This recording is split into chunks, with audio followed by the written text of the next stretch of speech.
Hola, muy buenas a todos.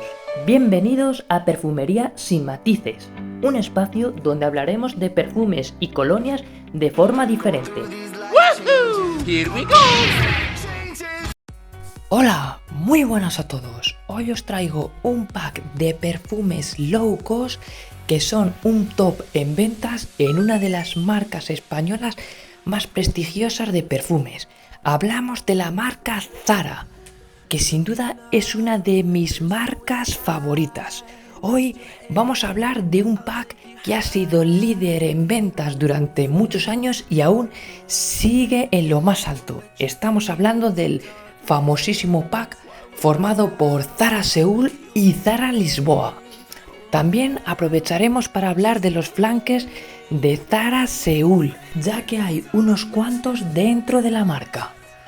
Este pack es indispensable en cualquier colección de perfumes low cost, presenta una muy buena relación calidad-precio y presentan dos esencias muy conocidas y de muy buena forma. Sin duda no lo puedes dejar escapar, cómpralo si lo ves. En primer lugar vamos a hablar de la presentación de este pack. Son botellas de 100 mililitros en concentración de eau de toilette y tienen un precio individual de 11 euros, pero si compras el pack se te queda a 16. No te lo pienses, vete al pack. El pack está compuesto por Zara Seúl y Zara Lisboa, aunque a veces podemos encontrar a Zara Seúl formando parte de otros packs. Y sin más preámbulos vamos a analizar este pack. Comenzaremos hablando de Zara Lisboa, un perfume veraniego fresquito con sensación de cremosidad, con una salida a limón muy fresquita y con unos acordes marinos y florales brutales. Y sin más dilación, diré que se parece muchísimo a Acqua di Gio de Giorgio Armani. Son dos perfumes casi idénticos, con la diferencia de que Acqua di Gio tiene mayor calidad, es como un poquito más afinada, se le aprecian un poquito más esos acordes florales, mientras que Zara Lisboa tiene la salida un poquito más sintética, pero pasado unos segundos se empiezan a igualar hasta que quedan en dos fragancias prácticamente iguales. Hay que decir que Zara Lisboa es un poquito más potente y tiene un rendimiento muy similar. Sin duda merece muchísimo la pena. Esta Zara Lisboa junto con Aquafresh de Lidl son las mejores alternativas económicas a Acqua di Gio, que encima la actual formulación tiene un rendimiento flojo y encima no destaca por encima de estas dos copias. Sin duda yo me quedaría con Zara Lisboa o con Aquafresh. Y ahora nos toca hablar del segundo integrante del pack, Zara Seúl. Un perfume elegante que da sensación de oler a limpio, donde se combinan notas marinas con florales y notas cálidas. Es un perfume muy fácil de llevar que huele muy bien. Y la mejor forma de describirlo es decir que huele muy parecido a Invictus de Paco Rabanne. Y es que desde el principio ya huele prácticamente igual.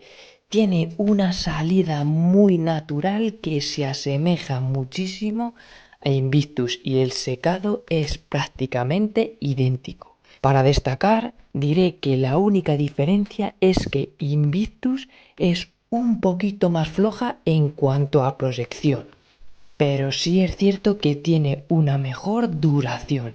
Si las analizas frente a frente con lupa, Invictus tiene una mayor calidad en sus notas, se la ve más afinada y mejor construida, pero para mí no merece la pena. Por el precio que tiene yo me quedo con Zara Seúl, es muy buena alternativa económica a este Invictus.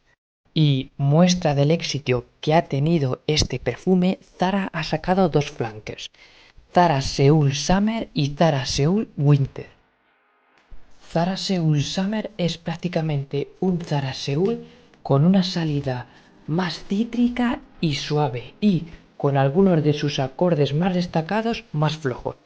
Obviamente, como está destinada para el verano, le han quitado parte de ese dulzor, que con el calor puede ser un poquito empalagoso, y la han hecho más cítrica y rebajada. Pero en la fase del secado al final se acaban encontrando y son muy parecidas. Dicen que tienen un parecido con Invictus Aqua y por sus notas puede ser, pero yo personalmente no las he comparado y no puedo decir. Y por otro lado encontramos Zara Seoul Winter, que una vez más se trata de un Zara Seoul con una salida un poquito más dulce y fuerte, pero a medida que se seca se empiezan a encontrar. Ambas fragancias son variaciones sutiles de la original, una orientada para el invierno, ya que transmite ese dulzor, y otra orientada más al verano, ya que es más ligera y cítrica, pero son muy parecidas. Y una vez visto estos perfumes, vamos a hablar de su rendimiento general. Ambos perfumes tienen una duración media en nuestra piel que podrá ir desde la cuarta a la quinta hora, estirándose un poquito más a ras de piel hasta la sexta, y en cuanto a su proyección son perfumes con una proyección media baja. Son perfumes más personales que huelen a limpio y que son fáciles de llevar, pero que no proyectan mucho. Destacan sobre todo durante la segunda hora para luego quedarse en una burbuja más personal que podrán alcanzar la quinta hora. Son perfumes muy versátiles, fáciles de llevar, que huelen muy bien y gustan mucho. Es sin duda uno de los packs que yo más recomiendo por la buena relación que tiene calidad-precio. La verdad es que son dos perfumes muy buenos. Te los recomiendo, no vas a fallar. Si te gustan mis vídeos, no olvides suscribirte para estar al día. Y ya sabéis, cualquier cosa me dejáis un comentario y hablamos. Muchas gracias por vuestro tiempo y un saludo.